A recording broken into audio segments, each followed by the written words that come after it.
おつこんにちは、空手家小峠です。今回は格闘技や武道の世界にいると必ず耳にする強くなるために筋力トレーニングが必要かという疑問に僕なりの根拠や理由を添えた上で答えていきたいと思います。僕のチャンネルをご覧の皆さんは純度の高いおじさん率が極めて高いので、そういった話を耳にしたことがある人も少なくないと思いますが、皆さんはどちら派ですか？正直なところ細かなことを言えば目的によって違うということになるとは思いますが、僕の見解は格闘技に筋力トレーニングは必要です。では理由をお伝えしようと思いますが、日頃このチャンネルでは見れば 100% 強くなる動画を毎週金曜18時に投稿していますので、もし動画を最後まで見た時になるほどとか見てよかったなと思ったらぜひチャンネル登録お願いします。では早速僕の持論を展開していこうと思います。もちろんお前はそう思っているかもしれんけど俺は違うぞという方もいらっしゃると思いますが、あくまで僕が空手を本気で取り組んだ中で導き出した持論ですので、よろしくお願いします。まずはじめに格闘技に関しては本当に強くなりたいのであれば筋力トレーニングが絶対に必要と考えていますが、その理由として武術と違い格闘技は定められたルールの中で決められた日決められた時間の中で互いに向かい合って初めの合図とともに戦うため、個人の持つ技術、能力、知識、作戦、体調管理といった要素を複合的に合わせて正々堂々と戦います。いわゆる競い合いであり競技という特性を持っているため、その能力を複合的に高めることが強さに直結します。だからこそ筋トレが重要になります。随分前に解説したパワー、スピード、テクニック、スタミナ理論を知るとその理由も理解しやすくなるので、今回は改めて解説させていただきます。僕が現役時代に大きく成長するきっかけとなったのが極真会館長谷川道場に内弟子入りしたからなのですが、その時に最初に師である長谷川宗師に言われた組手の三原則とそれを生かすために必要な知識で、今も試合に出る生徒たちにたびたび伝えているのですが、ちょっとこちら図で書いて説明したいと思います。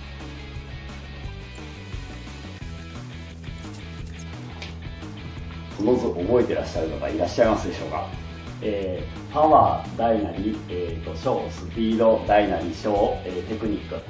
これどういう力関係かというと、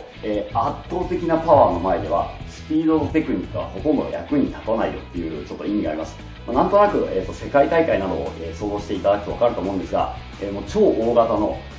パワーがすごい外国人の前に軽量級の選手が、向かっていたとしても、このパワーがなければ、ボンとぶつかった時に、吹っ飛ばされてしまい、このスピードとテクニックを全く使うことなく負けてしまうというシーンが実際にあります。なのでパワーというものはとても大切になってきます。また、極端な話もどんだけテクニックがあったとしても、スピードとパワーで圧倒されてしまうと結局このテクニックは活かせないということで、順番としてはパワーが1で、次がスピード、テクニックが最後という形になってきます。そしてこれを使うために必要になってくるのがこのスタミナです。僕これ同情生にパワー、スピード、テクニックは水、という形で表現するんですが、これどういうことかというと、スタミナを、僕はコップという表現をするんですが、試合に持っていけるパワー、スピード、テクニックの量はこのスタミナのコップの大きさに比例するよって形で説明しています。例えばどれだけパワー、スピード、テクニックを大量に持っていたとしても、スタミナがないと試合の時に使えるこの量が限られてしまいます。試合に出たことある方は分かると思うんですが、もうスタミナが完全に切れた状態だととてもじゃないですけど、このスピードとかテクニックとかパワーとかでも全く使えなくなってしまうんです。特に初級とか中級の大会になると、もうなんならもうこのスタミナのコップの大きさだけでも勝っている選手がいるぐらい、このスタミナ、こちらを使うためにとても大切になってきます。なのでパワー、スピード、テクニックを使いこなそうと思ったら、このスタミナのコップを大きくするっていうのが必須になってきて、トップレベルの選手になるともうこのコップが、水槽だったり、なんならお風呂の、バスタブぐらいの大きさになってこないと、通用しなくなってくるので、特に現役の選手とかはもこのスタミナのコップを大きくするっていうのはとても大切なんです。ここを忘れないようにしてください。ただこれ実は、重要度と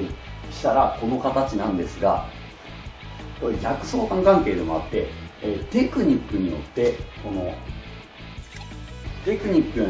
スピードを上げることは可能になってきます。でまたこのスピードとテクニックがあれば、こちら当然ですが出力できるパワーも上がってきます。なんとなく分かると思うんですが、同じ、重さの車が10キロでぶつかるのか100キロでぶつかるのかで大きな事故になるのと一緒で、こちらスピードが上がってこれば結局出力されるパワーは大きくなっています。ただこれも同乗生に言うんですが、これは掛け算だよっていう話をしています。どういうことかというと、例えば、テクニックが3、スピードが3の選手で、パワーが1だった場合は、3×3×1 で9で、テクニックが3、スピードが3、持っているパワーが3だった場合は、これちょっと極端な話ではありますが、3×3×9 で 9×3 で27っていう形で、同じスピードとテクニックを持っている選手同士がやるのであれば、持っているパワーによって、出力されるものが大きく違ってくるよっていう形で説明しています。なので、順番としてはこうではあるんですが、やっぱりどれも大切だよっていう形ではあるので、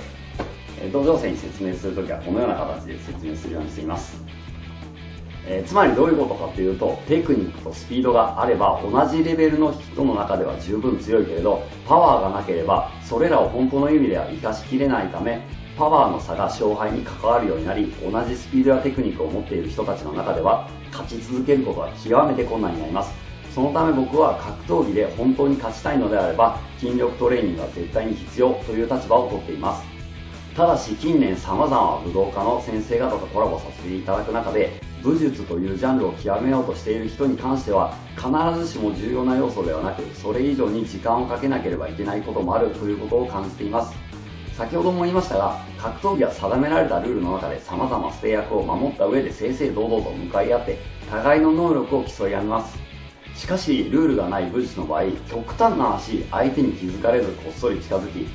武器を使用して一撃で仕留めることができれば勝ちであり、別の言い方をすればそういった暗殺を未然に防ぎ逃げることができればいいわけで、わざわざ向かい合ってリスクを冒して攻防を行う必要がないんです。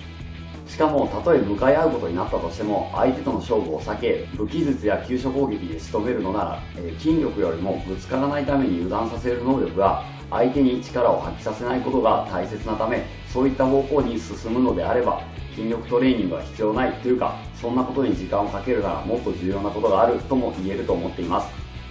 ですがやはり格闘技というルールのある競技をする場合は、筋力トレーニングが極めて重要な要素で、競技の動作をひたすら繰り返すことによる筋トレ効果はありますが、しっかりと競技に活かせる筋トレを指導できる人がいるのであれば、絶対に取り組んだ方が強くなる、スピードは速くなると思います。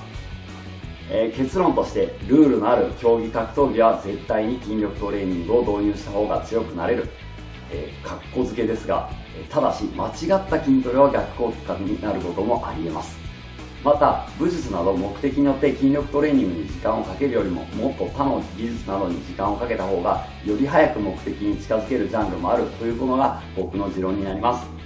ですので自分に合った目的によって筋力トレーニングを導入するかどうかを選べばいいんじゃないかなと最近思っています。ただし現役の選手は本当に競技で強くなりたいなら、武術に関しては使える技術を習得するためだけに使うならいいですが、ノールールの強さを手にするためにかける時間は増やせば増やすほど競技は弱くなりますし、武術を極めたいなら競技にかける時間を増やせば増やすほど、目的には遠くなってしまうので、自分はどちらに進みたいのかを考えて今後筋力トレーニングに向かい合うきっかけにしていただければと思います。ただし伝説を残している多くの武術家の方も若い頃は鍛えていて相当な力があった的な逸話も多いので、若い頃は多少遠回りになったとしてもそういう時間を設ける方が結果的に良い結果につながるかなとも思っています。特に筋トレをすることでそれまでに使用できていなかった神経系が発達して、今までよりも技に動員できる体の動きが増えるようになったといった変化は実際に起こりますし、筋力をつけて自分の体でいろいろ試したからこそ無駄な動きや無駄な筋力を判断することができるという面もあると思うので、筋力トレーニングを行うことが完全に無駄になることはないのかなと思います。いかがだったでしょうか。正直格闘技や武道に筋トレは必要かという議題に関してはいろいろな意見があると思いますし、意見が違っていていいと思っています。あくまで僕自身は必要だと思うので自分でも行いますし、同乗生にも推奨していますが、意見が違う方に関しては空手家の後継もそういう考え方なんですねぐらいの感覚で参考にしていただければと思います。今日も最後まで実を見ていただきありがとうございます。これからも 100% 強くなるために役立つ動画は毎週金曜18時に更新していきますので、最新の理論や技術を見逃したくない方は、いいねボタンとチャンネル登録して、空手家コーチの YouTube 道場で一緒に強くなりましょう。